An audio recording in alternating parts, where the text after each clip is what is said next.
Chers amis, bonsoir. Ce soir, nous allons parler d'un tzaddik, Rabbi Israël Abersera Baba Saleh de Colombéchar. Demain soir, donc mardi soir, ce sera le jour de l'Aïloula de ce grand tzaddik. Et pour bien comprendre, nous allons tout d'abord commencer par parler d'histoire généalogique. Tout le monde connaît, entendu parler de Rabbi Yaakov Abersera, que tout le monde vénère. Et Rabbi Yaakov Abersera avait 4 fils.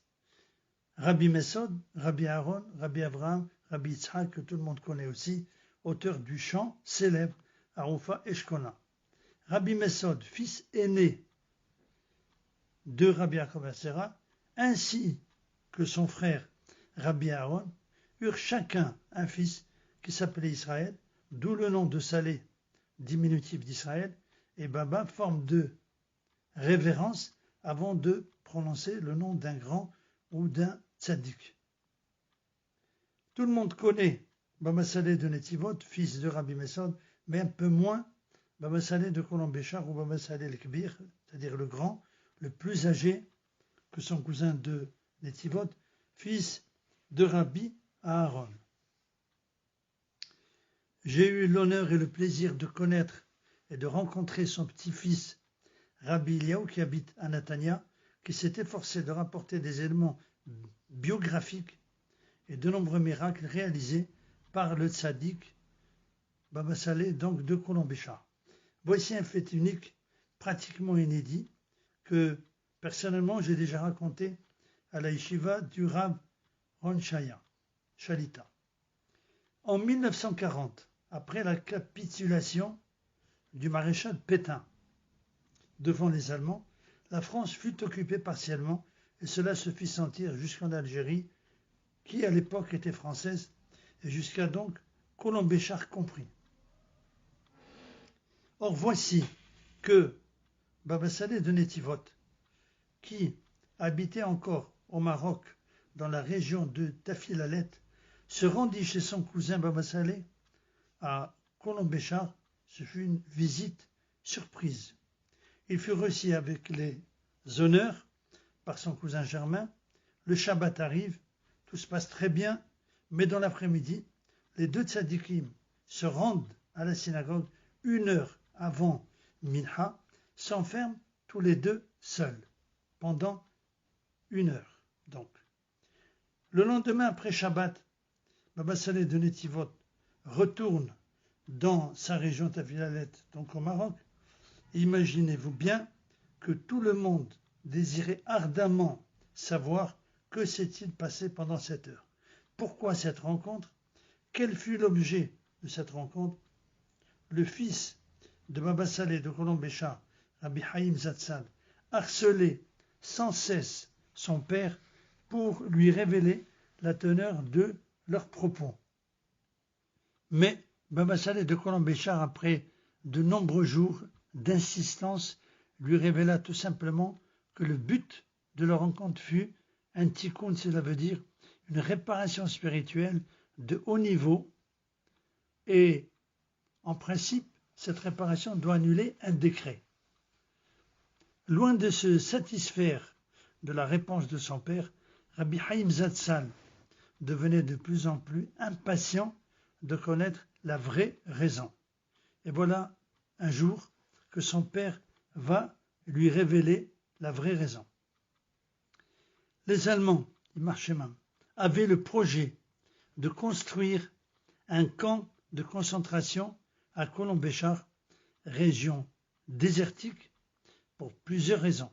Cela leur aurait fait gagner du temps et de l'argent pour pouvoir accélérer la déportation de tous les Juifs d'Afrique du Nord.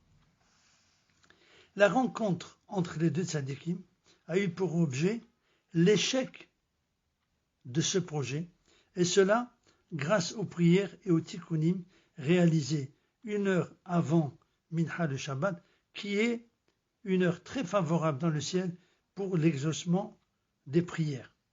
Voilà donc un fait extraordinaire, miraculeux, qui sauva la vie à pratiquement toute la population juive d'Afrique du Nord. On racontait d'ailleurs que les officiels français avaient déjà préparé la liste des familles juives à Colombéchart en classant les enfants, les parents, et nous devons qu'être reconnaissants à Hachem d'avoir épargné cette communauté juive en allumant donc demain soir, mardi soir, une veilleuse à huile ou une bougie en l'honneur du tzaddik de ce soir, c'est-à-dire plutôt de demain soir, Baba Salé de Colombéchart. Encore un fait et qui est un miracle que l'on raconte dans la ville de Colombéchart. Se trouvait aux côtés de Baba Salé son frère Rabbi Shalom Zatzal, qui était le dayan de la ville. À Colombéchart, il y avait un couple résident donc qui était marié depuis plus de 10 ans et qui voulait divorcer. Pourquoi? Parce qu'il n'avait pas encore d'enfants. Un jour, le tzaddik Baba Salé dut entreprendre un voyage et fut absent de la ville pendant quelques semaines. Pendant ce temps-là, ce couple alla chez le dayan de la ville pour une demande de divorce qui fut acceptée. Mais à son retour, le tzaddik, ce jour-là, il revient donc à Colombéchart, s'aperçoit que quelque chose n'allait pas. Il se rendit directement au Bédine et vit le fameux couple attendre son acte de divorce. Alors le tzaddik donc arrive au Bédine, il demande à son frère Rabbi Shalom que s'est-il passé. Après l'avoir écouté attentivement, il lui demande de lui donner l'acte de divorce, le guet. Il le prit dans ses mains, le déchira et dit au couple: je vous promets que cette année, vous aurez des enfants. La prière du tzaddik fut exaucée et un bébé vient illuminer le foyer d'un couple privé d'enfants pendant de nombreuses années. Voici aussi un fait que m'a raconté mon père Zatzal, de mémoire bénie, qui eut le privilège dans son jeune âge d'étudier dans la yeshiva de ce grand tzaddik. Profitons donc de cette merveilleuse occasion pour prier pour la guérison de tous les malades, pour la paix en Eretz Israël et dans le monde entier, et la délivrance du peuple juif par le Mashiach bientôt, de nos jours. Amen. Ken Yeh Ratzon. Merci de votre écoute. À bientôt. Bezat Hashem.